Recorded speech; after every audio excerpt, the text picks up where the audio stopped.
Dobro večer, ljudi moji, da li je to moguće? Mi ćemo sada da ne vodiš. Kod jednog gosta, bre, čekaj bre, pa pričam ljudima. Imamo sada gosta koji ima sindrom. To je poseban sindrom današnjice koji ima omladina, koji imaju studenti, koji čak imaju i penzioneri. Taj sindrom se zove sindrom? Smoki sindrom. Nije, jevo te, brate. Taj sindrom se zove sindrom Burzingije, Dakle, sindrom Burzingije večeras u kući, on je Evo, brate. Sada ne možete da ga prepoznate definitivno. A možda tabane da pokažem, brate. Tabane. Izvinjavam se, nismo čuli. Evo, da pokažem. Mi smo dva šabana. Ne mogu da vajem tabane. Šakape, sa dva tabana, kakva tabana, gradska tabana.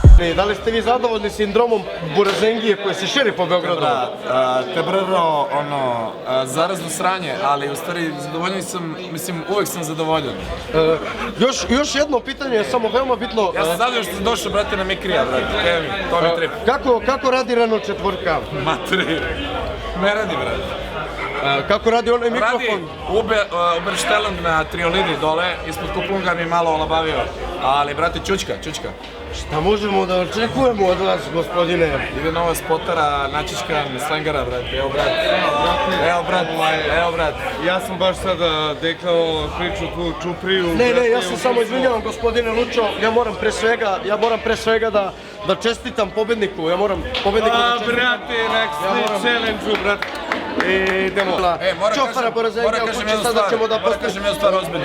Znači, tebi sam rekao, brate, Smoke Mardeljano, album, brate, najbolji album ove godine, braći. Znači, njemu sam to rekao, znači, respekt za sve, ali ovo je čovjek koji pere.